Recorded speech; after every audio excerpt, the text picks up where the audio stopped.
আসসালামু আলাইকুম এভরিওয়ান, আমি আপনার সবাইকে আজকের ভিডিওতে স্বাগত জানাচ্ছি। আজকের ভিডিওটা মূলত হচ্ছে যারা অ্যাডমিশন ক্যান্ডিডেট আছে তাদের জন্য। তুমি যদি মেডিকেলের প্রিপারেশন নাও, তুমি যদি অথবা ইঞ্জিনিয়ারিংয়ের প্রিপারেশন নাও, তুমি যদি ভার্সিটির প্রিপারেশন নাও, তোমার জন্য এই ভিডিওটা হচ্ছে মূলত তুমি কখন বুঝবা যে তোমার একটা চ্যাপ্টার হচ্ছে পুরোপুরি শেষ হয়েছে। তুমি কখন বুঝবা তোমার একটা চ্যাপ্টার পুরোপুরি শেষ হয়েছে। তুমি যেখানকার প্রিপারেশন নাও না কেন, এই স্টেপগুলো তুমি চাইলে ফলো করতে পারো।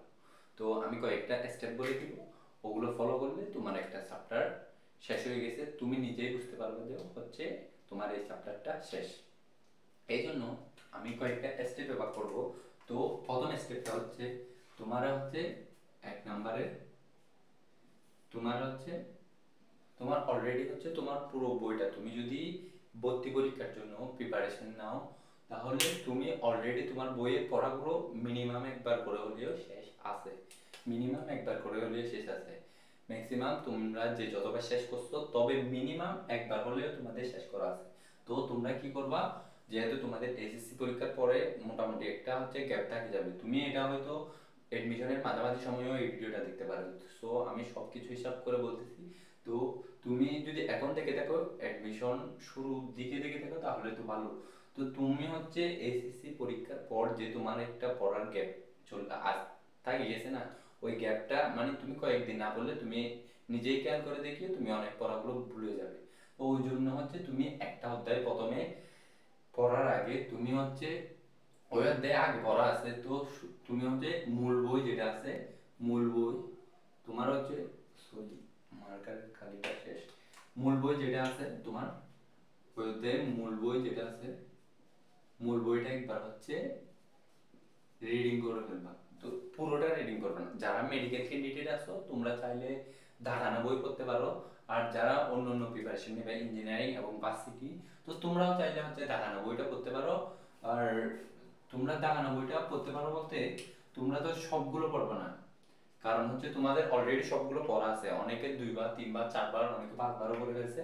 বাট মূল বইটা একবার হলেও মেন অংশগুলো একবার হলেও পড়ে যাওয়া, এটা হচ্ছে ফার্স্ট স্টেপ। এটা করার পর তুমি কি করবা, 2 নম্বরের স্টেপে তুমি আসি হচ্ছে কি করবা, তুমি হচ্ছে অনলাইনে হও অথবা অফলাইনে যে জায়গায় ভর্তি আছো অথবা দুটোটাতে কন্টিনিউ করতেছো, তুমি হচ্ছে ওই অধ্যায়ের মূল বইটা পড়ার পর তুমি হচ্ছে ওই অধ্যায়ের উপর ক্লাসটা করবা।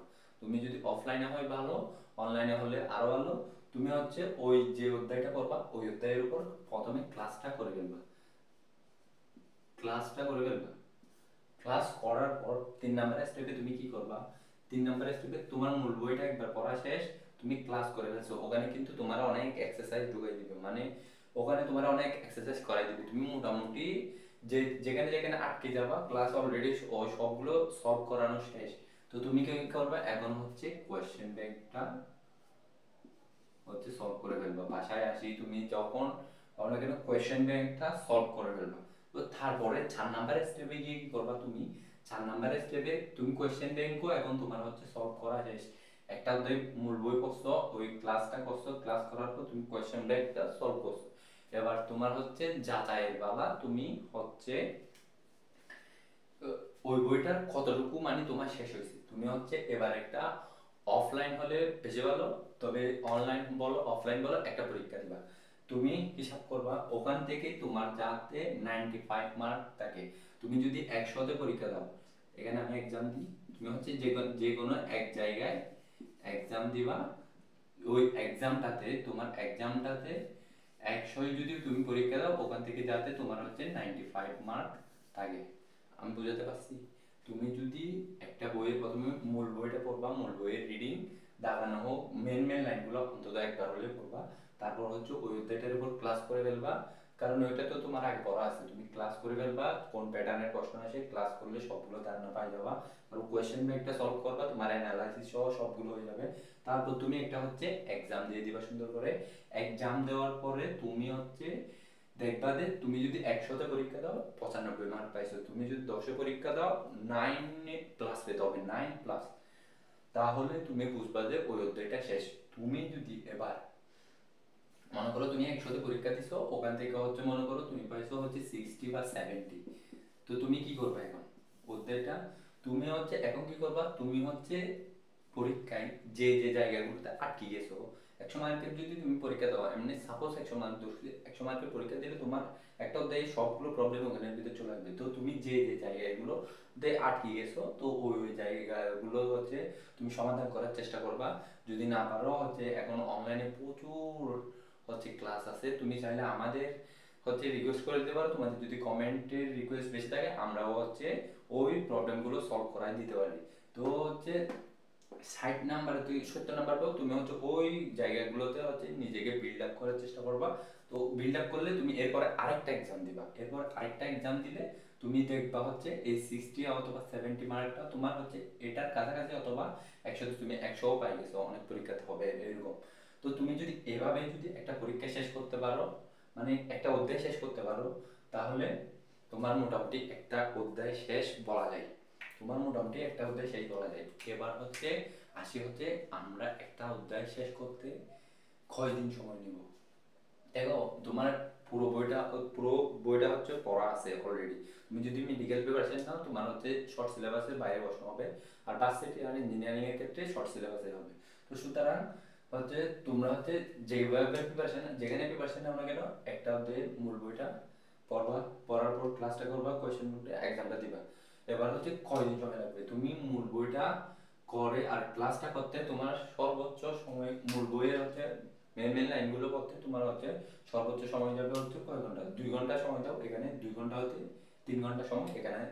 আমি কয়দিন লাগবে তোমার দেখাই, এখানে হচ্ছে 2 বা 3 আওয়ার ক্লাস করতে, তুমি মনে করো হচ্ছে দুইটা, একটা অধ্যায়ের উপর দুইটা ক্লাস, 2 ঘন্টা 2 ঘন্টা 4 ঘন্টা, আমি 5 ঘন্টা ধরে নিই, তোমার হচ্ছে এখানে হচ্ছে 5 ঘন্টা, 5 আওয়ার, সরি 5 আওয়ার, এখানে 5 ঘন্টা।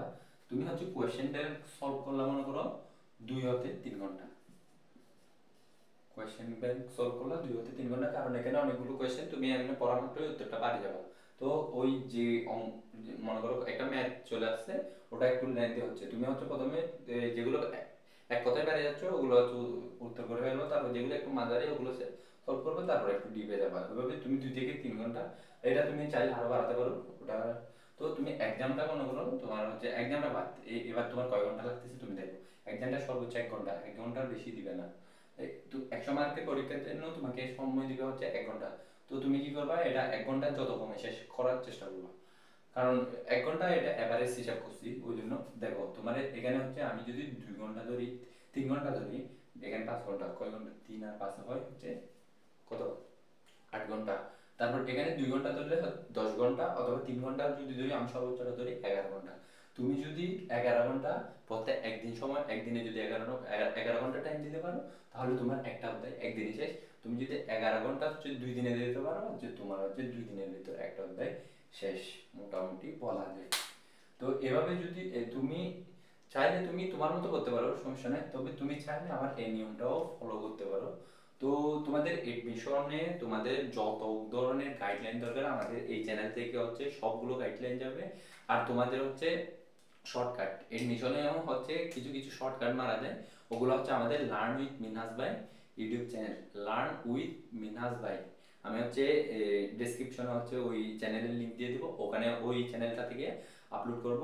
তো তোমাদের হচ্ছে আজকের ভিডিওটা কেমন লাগছে অবশ্যই জানাবা। আর এডমিশনের সবগুলো আপডেট এই চ্যানেল থেকে আপলোড হবে। আর হচ্ছে তোমরা যদি ফেসবুকে পেতে চাও, লার্ন উইথ মিনহাজ ভাই সার্চ করবা ফেসবুকে, ওখানে হচ্ছে একটা পেজ পাবা, চাইলে ওটা ফলো করতে পারো, আর একটা গ্রুপ পাবা, ওটাতে জয়েন হয়ে যেতে পারো। তো আজকের ভিডিওতে এতটুকুই, ইনশাল্লাহ এরপরে অবশ্যই অন্য কোনো ভিডিওতে দেখা হবে। আল্লাহ হাফিজ।